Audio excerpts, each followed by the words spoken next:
Welcome back, viewers. Let's take a look at what's making the headlines at this point of time. Now, shocking details into the Meghalaya honeymoon murder case surfaces. A new name has come to light: Jitendra Raghuvanshi, potentially adding a fresh layer onto the ongoing investigation in the view of suspense.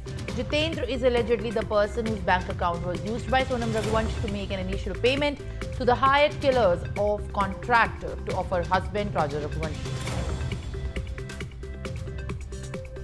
The Karnataka High Court Single Bench of Justice Senior Krishna Kumar will deliver its ruling on the interim bail petitions at 2:30 p.m.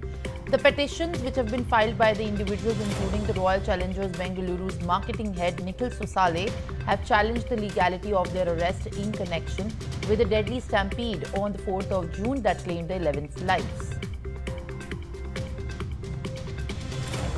Fresh case of marital violence has emerged, this time from Maharashtra's Sangli district, where a 27-year-old woman allegedly killed her husband with an axe.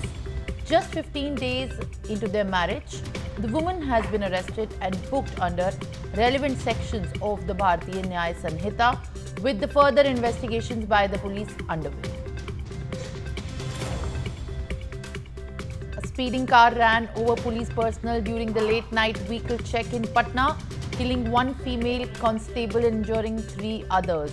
A horrific video of the incident showed police personnel being run over by the car at around 12:30 a.m.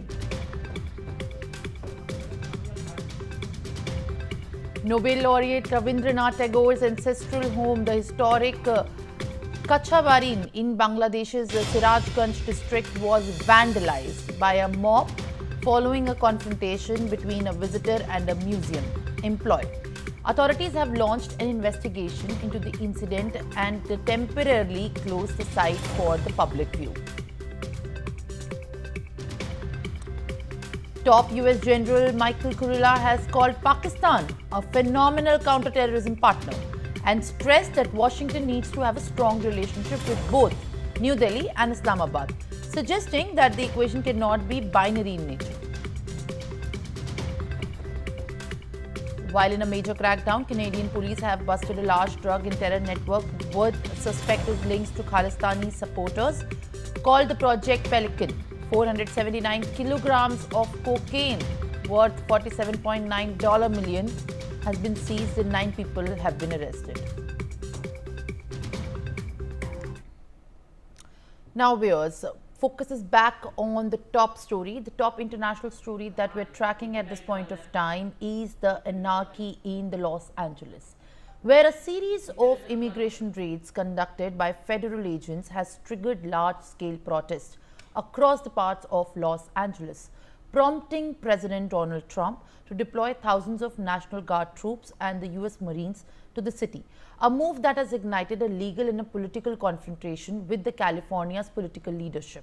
California Governor Gavin Newsom and the Los Angeles Mayor Karen Bass have criticized the decision as unconstitutional and politically motivated, and the state has filed a legal challenge to prevent the federal troops from performing law enforcement duties on California soil.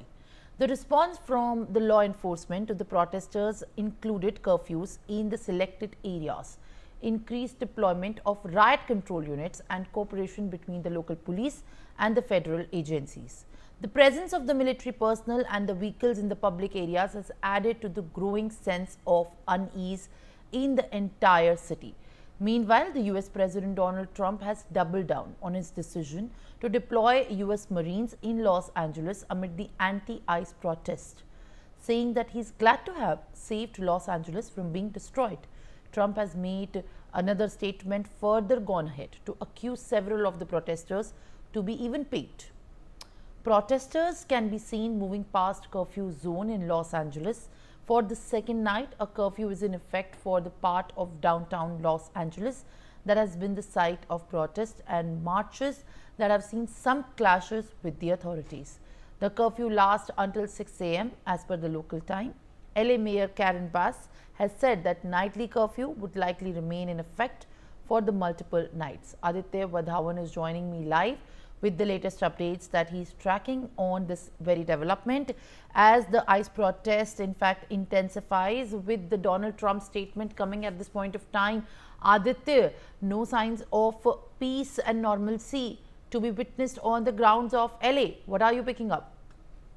Well, absolutely. Simon, if you see, as of now, Donald Trump has made it very clear that he will continue with his deportation plan, and his hard, which is the part of hard immigration policy, and where he calls all these illegal aliens living in the United States as criminals. So it is very at this juncture, he's also threatened to impose the Insurrection Act, if the situation further deteriorates. So at this juncture, however, people have turned against Donald Trump. Even the governors of LA and California have turned absolutely against Trump's policy, calling him a dictator. Because at this juncture, massive protests have been going on the streets of LA. And yesterday there was a video purportedly where a car was mown down a group of protesters. So at this juncture, situation is now getting tense. We have seen how such burglary, how such burglaries and stealings have happened in the United States. Some vehicles also have been torched. So it's like a right-like situation at this moment in LA.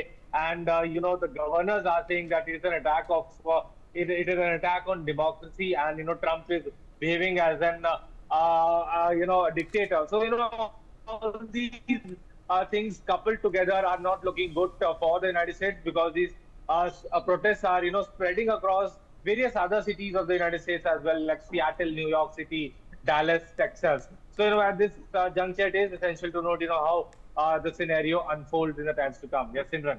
Well, all right, Aditya, thank you very much for being with us on the broadcast. Now, viewers, joining me live on the broadcast is Washington journalist and, in fact, the person who has been tracking these developments very closely at this point of time, Spencer Critchley, who is the US journalist and author, joining me live on the broadcast. Appreciate you joining me live on the broadcast, sir, and thank you very much for being with us on the telecast. Now, in the view of these developments that are being tracked from Los Angeles, federal immigration raids are unfolding daily across the country, sparking fear and confusion in the immigrant communities far from the protest. In the past few days, whatever has been evolved from the site of the unrest, how do you see things heading from this point of time?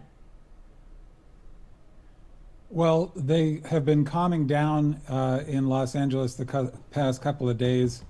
And while the incidents of violence that we've seen are serious and are very counterproductive if people think they're somehow helping the cause of the immigrants being victimized, they've also been hugely exaggerated by the Trump administration and friendly media, playing the same few clips of cars burning and people throwing rocks at police over and over and over again. I want to emphasize the city of Los Angeles is 500 square miles. Trump claims it's burning down. This is ridiculous. We're seeing the violence that has happened has been confined to a few blocks in a city of 500 square miles. And the greater Los Angeles area is almost 5,000 square miles. So there's a huge amount of exaggeration going on here. And again, that's not to downplay how wrong and frankly stupid the violent incidents that have occurred are. We're also seeing protests in other cities like San Francisco, for example, here in California and other cities across the country. And I expect that to continue. And so far, those protests have been very largely peaceful. The core issue here with these protests is that Trump's actions have nothing to do with law and order. He promised to target the most dangerous immigrants here illegally, and there's virtually nobody who opposes that idea. And in fact, that's what immigration authorities have done under presidents of both parties. He can't find enough of those criminals to meet his desire to deport millions of immigrants. And so he has directed ICE and the other immigration enforcement agencies to just round up immigrants. And they're rounding up people whose only crime is that they are here without papers. And those people are actually, whether you like it or not, the foundation of multiple industries in the United States. They go to work every day and do hard work that most Americans don't want to do. and they pay taxes and contribute to the economy in multiple other ways as well. These are the people who are being rounded up in these military-style raids, along with their children. In many cases, young children as young as 4 years old have been detained, or we've seen parents ripped away from their children. And again, these are people whose only crime is that they're here illegally. The reason they're here is that their employers want and need them to be here. For example, in the agriculture industry, and California's agriculture is so productive that we export agricultural output to not only the rest of the country, but the rest of the world. Many of the vegetables you see come from the Central Valley or the Salinas Valley of California, as I say, not just across the US, but in other countries. And about half of the farm workers working in that industry are not here legally. That did not happen by accident. Those people are actually needed. The solution is to provide a legal path for them to work here, not to stage these military-style raids. The point of those raids, if I realize this is a long answer, but I'll wrap up with this. The point of those raids, as I say, has nothing to do with law and order. If Trump cared about law and order, he certainly wouldn't have pardoned all of the January 6 attackers, and he wouldn't have organized the January 6 attack in the first place. The point of this is to exploit a phony emergency, along with all the other phony emergencies he's declared, so that he can seize authoritarian power, which is the way authoritarians always do it. They declare these emergencies, stoke fear, and position themselves as the only person who can possibly protect you. Mr. Spencer, this definitely is a very difficult time, and I request you to stay on with us as we are also putting this in perspective for the videos that families being separated as the Trump administration vows to continue mass deportations. More than a dozen people have been charged with grand theft, vandalism, assaulting police officers and other crimes during the recent immigration protest. While President Donald Trump yet again has defended this move and said that the show of force in Los Angeles should serve as a warning that similar demonstrations in other places would not be tolerated. He has also said that California's largest city needs to be liberated and defended his decision to send thousands of service members to suppress what he referred to as paid troublemakers and agents of foreign invasion. So, how do you look at these statements coming at this point of time? Does it not intend to make the situation worse than already what it is, Mr. Spencer?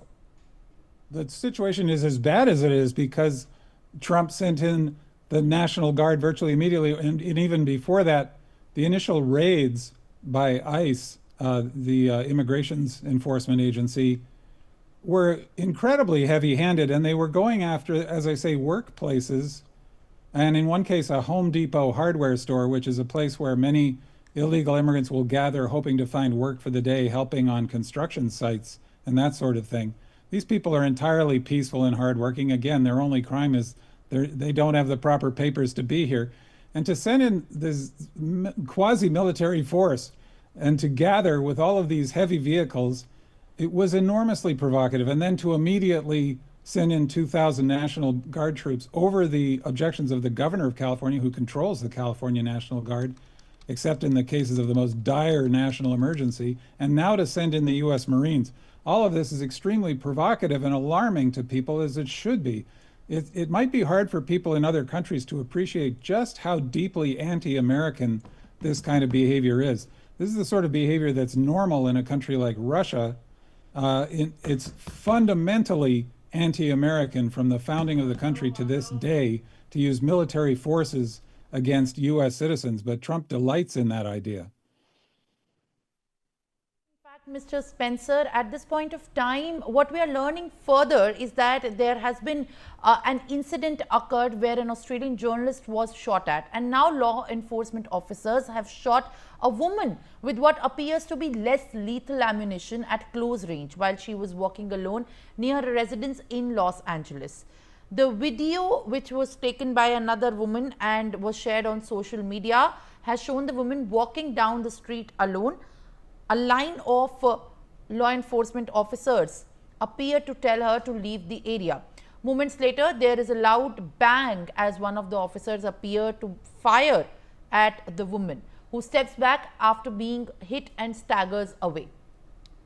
While in fact these are the latest details that we are tracking, Mr. Spencer, now from this to what happens to be the right way of tackling this, what is the way forward in your opinion, as the situation and the reports and the social media evidence that is being gathered at this point of time is largely hinting towards the mismanagement, the lawlessness and the kind of cost that the people, the civilians have to pay in Los Angeles? I have seen some of those videos as well, and they're disturbing. And I hope and trust that if the behavior is as bad as it looks, those officers will be fired, and potentially arrested. The Los Angeles Police Department has a bad history. It has gotten much better after a series of reforms in recent years. People around the world may remember the Rodney King video from 1992, the vicious beating of Rodney King.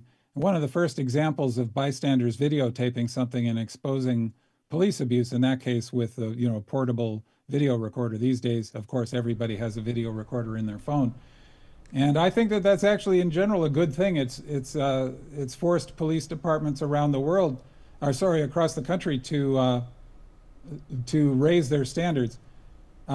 However, I don't think that those incidents are representative of the typical behavior of the LAPD, at least the modern Los Angeles Police Department.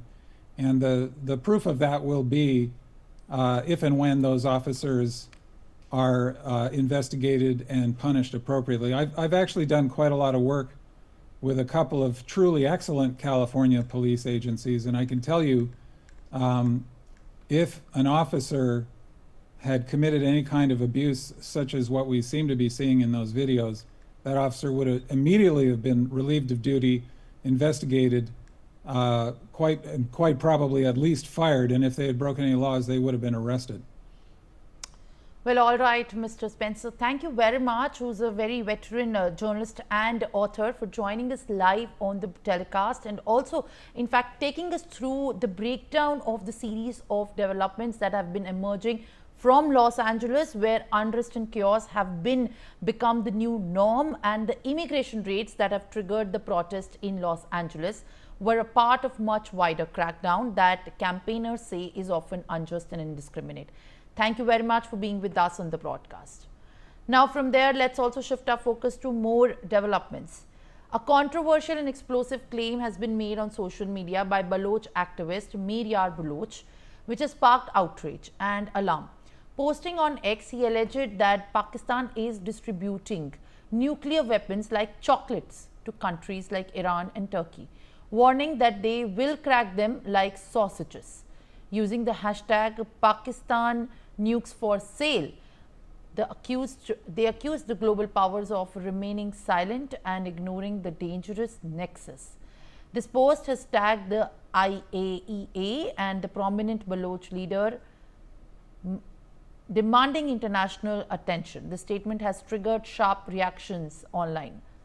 Arzu Seth is joining me live on the broadcast with more updates. While this social media post attacking Pakistan for selling the nuclear weapons to many nations has now garnered widespread outrage, what are you picking up, Arzu, in this regards as far as Baloch's stand on this fresh stir of statement is concerned against Pakistan?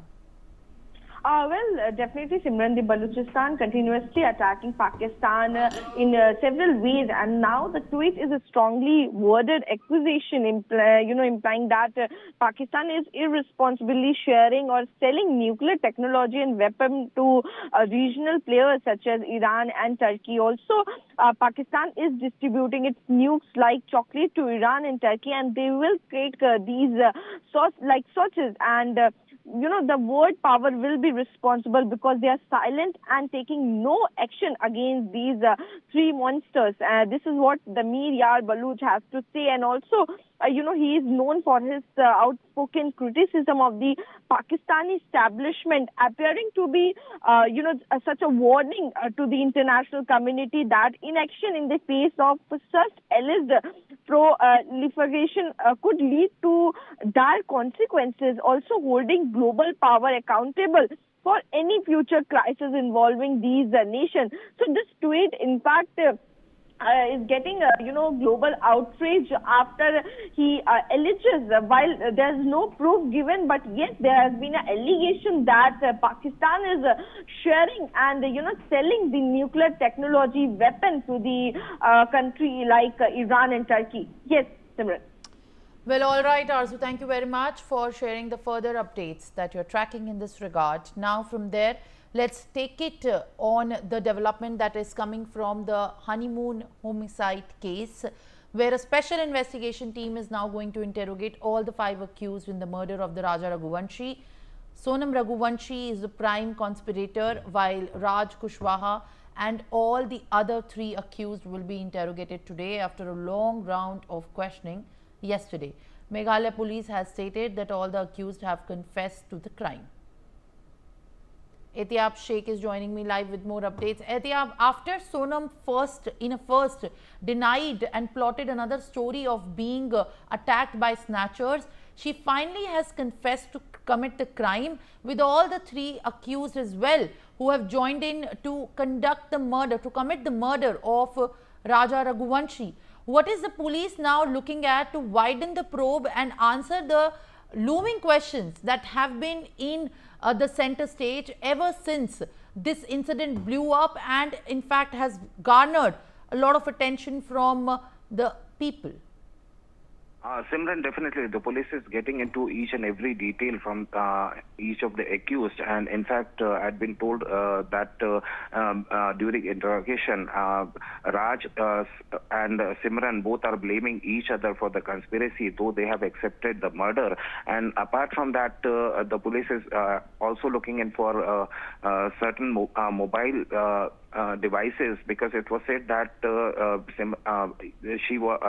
Sonam was using 4 mobiles. Only one could be recovered. The rest 3 mobiles they are tracking, and in fact it is a probable chance that most probably Meghalaya police will bring Sonam and the other accused back to Indore, because the entire conspiracy was being planned in Indore itself, and there are so many evidences that are to be collected. Though the police had claimed that they have enough evidences to convict them, and apart from that, as far as the interrogation has started today itself, an SIT also had been constituted, and the SIT will be questioning each and every of the accused, and further more details are expected, as we had earlier discussed that there was a Hawala transaction prior to executing this plan.